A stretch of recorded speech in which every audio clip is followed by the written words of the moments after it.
Here's some time management help for your grandson. That's what we're talking about today. Hi, this is Frank Buck, and this is the place to be if you want to get organized and make it look easy. The idea for today's episode comes from a reader named Cheryl Wilson. Cheryl writes to me, "Thanks for all you do. I discovered you because I was looking online for the Francis Chadwick story.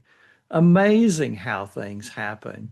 Now, Cheryl found the reference to a story about Francis Chadwick in a particular book. She was trying to look for more, Googled it, found me because I had done a post about Francis Chadwick.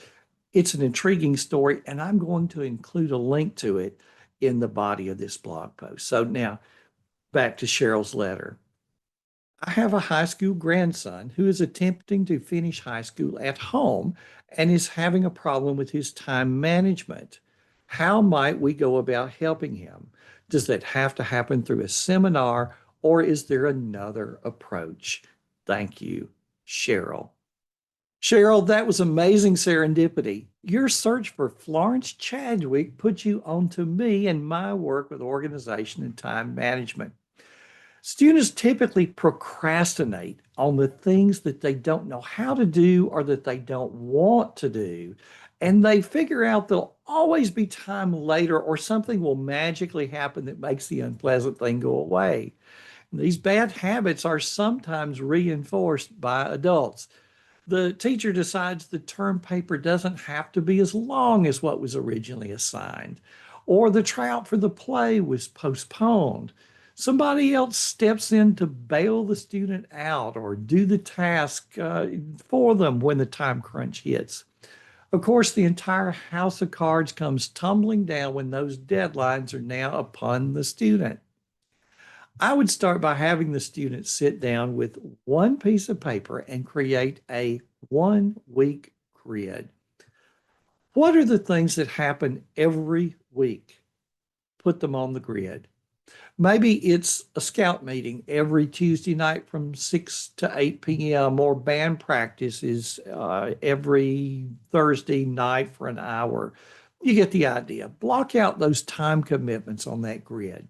And next, let's look at some of the responsibilities your son has. Someone with band or choir experience or plays on an athletic team needs some type of home practice in order to get better with those skills. So decide on a time when those things need to happen. Put it in that schedule. Now, the schedule may vary from week to week, but put something on that paper that represents what's typical. What about a part-time job after school? Put it in the schedule. What's a good time to study? Decide on that time. Put it in the schedule. Social media isn't all bad as long as it's not taken to extreme. How much time is reasonable? Go ahead, throw that in the schedule along with watching television. And of course, these days, you can record whatever you want to watch ahead of time and watch it at a time that's convenient. Put that convenient time into that schedule. Now that you've got that weekly schedule mapped out, take it and let's digitize it. Students love their phones, and someone's paid a great deal of money for that tool, so let's put it to good use. I love Google Calendar, and you can have it on your phone for free. Input on the computer is easier than input on the phone, so this next step would be better if your son did it on his computer with Google Calendar on the computer. Google Calendar allows you to have multiple calendars overlaid. So I would go over to the left-hand side of that calendar and create another calendar and call it My Ideal Week. Change the calendar view so that you're looking at a weekly view. And if keyboard shortcuts are turned on, hitting the W key gives you a view of just the week, whereas the M key goes back to a view of the month, and the D key gives you a view just that day. The weekly view is what we want to work with. Add everything from that piece of paper into that My Ideal Week calendar. Make sure that he's assigned to that calendar everything that's on that piece of paper. We have just put together a puzzle. You've taken those little pieces of time needed to run your grandson's life and put those pieces together. It's now easy to see how much time is left over and where we might need to cut some things.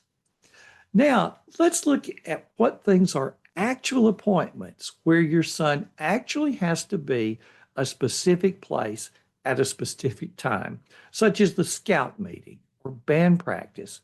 Assign those to the regular calendar. Google Calendar allows you to turn calendars on or off at any time. So your grandson can just view his regular calendar or just the My Ideal Week calendar or the regular calendar and the My Ideal Week overlaid with each other. One more thing before we go further. On that My Ideal Week, since that week is going to happen over and over and over, have him make each one of those appointments repeating appointments so that each one shows up every week. That way, that My Ideal Week calendar rolls over from week to week to week. The calendar's now in place. Your grandson can see his calendar. He can see how it interfaces with that My Ideal Week and make adjustments as time goes on. Next, let's tackle all of those things to do. The simplest approach is to use Google Tasks. It's built right into Google Calendar. In the left-hand pane, your grandson will see a checkbox that says Tasks. Put a check in the box. On the right-hand side of the screen will be a little icon for Google Tasks. Click on it, and there's a list of all the tasks that don't necessarily have to be done on any particular day or any particular time. They just need to get done. He can give each task a date, which is something I strongly advocate. And now those tasks will show up right there in that Google Calendar on the appointed days and times if he's assigned a time to them.